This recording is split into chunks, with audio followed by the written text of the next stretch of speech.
حضرت یعلا بن مرہ کی ایک کہانی سنی ہے۔ فرماتے غزوے سے ہم واپس آ رہے تھے، راستے میں پڑاؤ ہوا تو حضور ایک درخت کے نیچے استراحت فرمانے کے لیے لیٹ گئے، اور میری ڈیوٹی یہ تھی کہ میں تلوار لے کے حضور کا پہرا دوں۔ میں کھڑا ہو گیا، باقی لوگ بھی سو گئے، تو میں نے ایک منظر دیکھا کہ دور صحرا میں ایک درخت تھا جو ہلنے لگا۔ تھوڑی دیر کے بعد وہ اپنی جڑوں سمیت باہر آیا اور اپنے آپ کو گھسیٹتا ہوا میرے برابر آ کے کھڑا نہیں ہو جاتا۔ تھوڑی دیر کے بعد وہ واپس وہاں جاتا ہے اور جہاں سے اکھڑا تھا وہاں جا کے دوبارہ نصب ہو جاتا ہے۔ میرے لیے بڑے اچنبھے کی بات تھی، لیکن میرے پاس کوئی تھا ہی نہیں کہ جس سے میں بات کر سکوں۔ حضور تھے تو استراحت فرما رہے تھے اور میں حضور کے آرام میں خلل نہیں ڈالنا چاہتا تھا۔ خیر حضور بیدار ہوئے تو میں نے سلام عرض کرنے کے بعد جو پہلی بات کہی وہ یہی تھی۔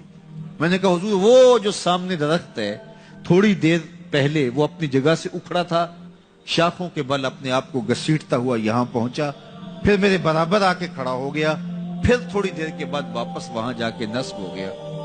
یہ جب کہانی سنائی تو میرے حضور نے تعجب نہیں کیا، اچھا کیسے ہوا، کیسے آیا، کتنا وقت لگا، کتنی دیر ہوئی، کوئی سوال نہیں کیا، بلکہ فرمایا ہاذہ شجرۃ استاذنت ربھا، فرمایا یعلا بن مرہ یہ درخت ہے، اس نے رب سے اجازت چاہی تھی کہ مالک تیرا محبوب نیڑے آیا ہے، سلام نہ کر رہا ہوں، فآذن لہا، اللہ نے اس کو اذن دے دیا تھا، یہ مجھے سلام کرنے کے لیے آیا تھا۔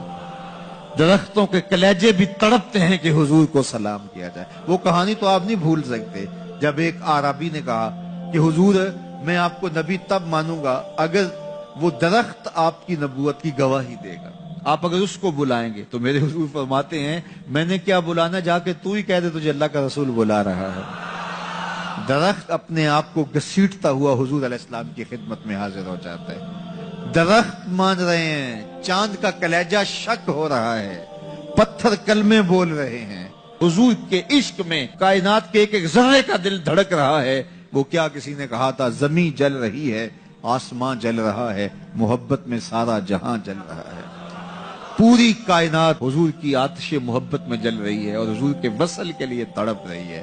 درخت ہوں، پتھر ہوں، اشجار ہوں، وہ اونٹنی جس پہ حضور سوار ہوتے تھے، غدبہ نامی اونٹنی، آپ تاریخ پڑھیں حضور کے وصال کے بعد وہ چارہ نہیں کھاتی تھی، چارہ چھوڑ دیا تھا، رو رو کے نابینا ہو گئے وہ اونٹنی، اور صحابہ نے اس کی آنکھوں پہ پٹی باندھ دی تھی، اس نے رو رو کے جان دے دی۔ جب حضور چلے گئے ہیں تو ہم نے جی کے کیا لینا ہے۔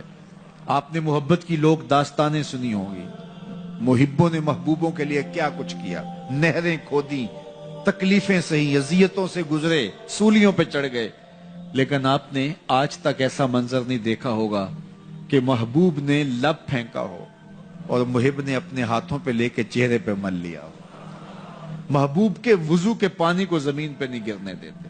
عروہ بن مسعود صلح حدیبیہ کے موقع پر واپس جب گیا تو اس نے قریش مکہ کو جا کے کہا میں تمہاری جانب سے سفیر بن کے بڑے بڑے بادشاہوں کے درباروں میں گیا ہوں، واللہ اصحاب محمد کو جو میں نے محمد صلی اللہ علیہ وسلم کی تعظیم کرتے ہوئے دیکھا ہے، واللہ آج تک کسی بادشاہ کی بھی وہ تعظیم ہوتے ہوئے نہیں دیکھی، اور جو ان کا لعاب زمین پہ نہیں گرنے دیتے، ان کے وضو کا پانی نہیں زمین پہ گرنے دیتے، وہ ان کا خون کیسے گرنے دے۔ تو جنگ کا ارادہ ترک کر دو۔ تاریخ بتاتی ہے صلح حدیبیہ کے بعد سیدھا فتح مکہ ہوا ہے، قریش کے ساتھ پھر کوئی جنگ نہیں ہوئی، اس لیے کہ ان کے دلوں پر ایک رعب بیٹھ گیا تھا۔ جب امت نبی کی تعظیم اور تکریم بجا لاتی ہے تو بتائیے کہ پھر اس امت کو تسخیر کیا جا سکتا ہے؟ وہ ناقابل تسخیر۔ جب امت اپنے نبی کی تعظیم نہ کر سکے تو پھر اس کو جس طرح چاہو جو ہے وہ مسخر کر لو، وہ ایک بوسہ ہوتا ہے، اس کے علاوہ کچھ نہیں ہوتا۔ اس لیے اگر آپ مجھے پوچھیں کہ دین ہے کیا، تو ایک تو ہے کہ اس عنوان سے ایک الگ گفتگو کی جائے کہ دین کیا ہے، لیکن دو لفظوں میں اگر آپ مجھ سے پوچھنا چاہیں اور میں آپ کو بتانا چاہوں تو مجھے اقبال علیہ رحمہ کا لہجہ ادھار لینا پڑے گا۔ انہوں نے کہا دین سراپا سوختن اندر طلب، انتہائش عشق آغازش ادب۔ طلب محبوب میں تڑپنے کا نام دین ہے، جو ادب سے شروع ہوتا ہے عشق پہ ختم ہو جاتا ہے۔